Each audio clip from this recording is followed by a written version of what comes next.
Hello friends, मैं हूँ doctor Lakshmi Somani. आपका स्वागत है बेसिक हेल्थ लॉजिक में।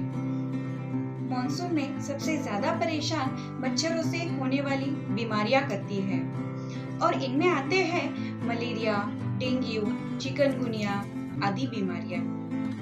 इसी चैनल पर पहले मैंने डेंगू और मलेरिया पर विस्तार से अपने वीडियोस बनाए हैं। अगर आप उन वीडियोस को देखना चाहते हैं तो नीचे डिस्क्रिप्शन बॉक्स में मैं लिंक दे रही हूँ, उस पर क्लिक कर उस वीडियो तक आप पहुँच सकते हैं। तो आज हम बात करेंगे चिकनगुनिया के बारे में विस्तार से, और वो भी हमारे स्पेशल गेस्ट के साथ। उससे पहले आप सभी से एक गुजारिश है, अगर आप मेरा वीडियो पहली बार देख रहे हो और मेरा चैनल पर पहली बार आए हो तो नीचे दिए गए बेसिक हेल्थ लॉजिक के सामने सब्सक्राइब का बटन जरूर प्रेस कर देना और बेल आइकन प्रेस कर देना ताकि आगे आने वाली बेहतरीन वीडियोस आप तक पहुंच सके। तो आज इस वीडियो में हम जान लेते हैं चिकनगुनिया क्या है, कैसे फैलता है, क्या है इसके लक्षण, निदान, उपचार आदि के बारे में।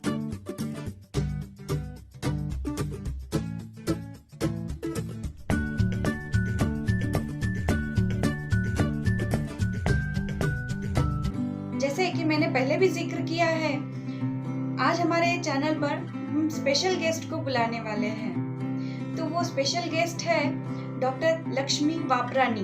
मैडम ने रूमेटोलॉजी में अपना स्पेशलाइजेशन किया है। वे पुणे सिटी में 5 सालों से अपनी वैद्यकीय सेवा दे रही है। तो डॉक्टर लक्ष्मी वापरानी मैडम, आपका बहुत बहुत स्वागत है हमारे इस basic health logic YouTube channel पर। नमस्ते। सबसे पहले तो मैं शुक्रिया अदा करना चाहती हूँ डॉक्टर लक्ष्मी का कि उन्होंने मुझे अपने चैनल पे इनवाइट किया और चिकनगुनिया के बारे में अवेयरनेस क्रिएट करने का मौका दिया। Thank you. जी मैडम, धन्यवाद। अब आगे बढ़ते हुए हम अपना पहला सवाल पूछते हैं। मैडम, हमें बताइए चिकनगुनिया क्या है और ये कैसे फैलता है?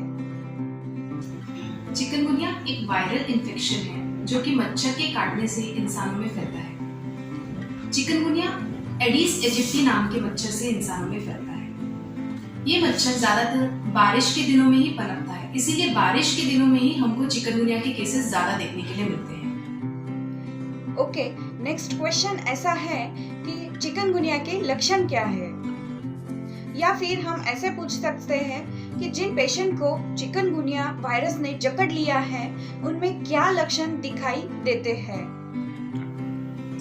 चिकनगुनिया के सिम्टम्स मस्कीटो बाइट के 1 से 12 दिन के बीच में शुरू हो सकते हैं। चिकनगुनिया के मेन सिम्टम्स होते हैं बुखार आना, जॉइंट पेन होना। बुखार और जॉइंट पेन के साथ काफी लोगों को माइल्जिया यानी कि मसल में पेन हो सकता है, रैश आ सकती है, हेडेक हो सकता है, बैक पेन हो सकता है।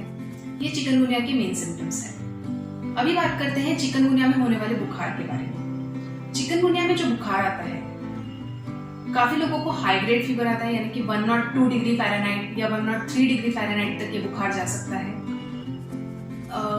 ये बुखार अक्सर ठंड लग के आता है, यानी ठंडी बज के बुखार आता है पेशेंट को। चिकनगुनिया में जो जॉइंट पेन होता है वो काफी सीवियर होता है, यानी कि पेशेंट्स का चलना, उठना, बैठना, अपने काम करना तक मुश्किल हो जाता है। चिकनगुनिया के रैश के बारे में बात करेंगे। चिकनगुनिया में जो रैश आती है वो ज्यादातर लाल रंग की रैश चेहरे पे आती है, हाथ पैर पे आती है। इस रैश में कई लोगों को इचिंग होता है। चिकनगुनिया के जो जॉइंट पेन होता है वो स्मॉल जॉइंट्स या लार्ज जॉइंट्स किसी में भी हो सकता है।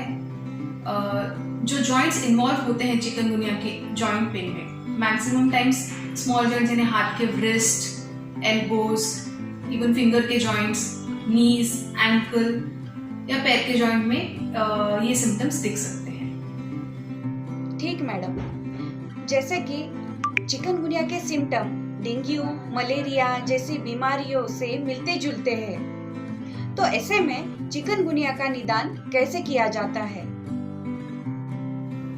चिकनगुनिया का डायग्नोसिस क्लिनिकल सिम्टम्स के बेसिस पे किया जाता है। इसके साथ साथ आपको आपके डॉक्टर कुछ टेस्ट रिकमेंड कर सकते हैं चिकनगुनिया का डायग्नोसिस करने के लिए। इसमें एक टेस्ट होता है, उसका नाम है चिक PCR। ये टेस्ट बुखार आने के 7 दिन के अंदर होना चाहिए। अगर बुखार आने के 7 दिन के बाद ये टेस्ट करते हैं तो ये फॉल्स नेगेटिव आ सकता है। चिक पीसीआर टेस्ट, ये आरटीपीसी कोविड के आरटीपीसीआर टेस्ट जैसा ही होता है। इसमें चिकनगुनिया वायरस डिटेक्ट किया जा सकता है। इसके साथ साथ एक और टेस्ट अवेलेबल है चिकनगुनिया का डायग्नोसिस करने के लिए, उसका नाम है चिक आईजीएम एंटीबॉडीज। ये टेस्ट बुखार आने के 8 से 10 दिन के बाद किया जाना चाहिए, क्योंकि बॉडी में एंटीबॉडीज बुखार आने के 8-10 दिन के बाद ही बनते हैं। इसीलिए ये टेस्ट बुखार आने के 8-10 दिन बाद किया जाना चाहिए। कई बार ऐसा देखा गया है कि पेशेंट्स अपनी मर्जी से ही चिकनगुनिया आईजीएम एंटीबॉडीज का टेस्ट करके आ जाते हैं और वो फॉल्स नेगेटिव आता है। सो इसलिए इम्पोर्टेंट है कि ये टेस्ट बुखार आने के 8 दिन बाद हो कम से कम। इसके साथ साथ आपको आपके डॉक्टर सीबीसी टेस्ट रिकमेंड कर सकते हैं। ये टेस्ट मेनली दूसरे डायग्नोसिस जैसे कि डेंगू, मलेरिया, इनको एक्सक्लूड करने के लिए किया जाता है। इसमें ब्लड काउंट्स में कुछ वेरिएशंस है क्या, ये पता चल जाता है।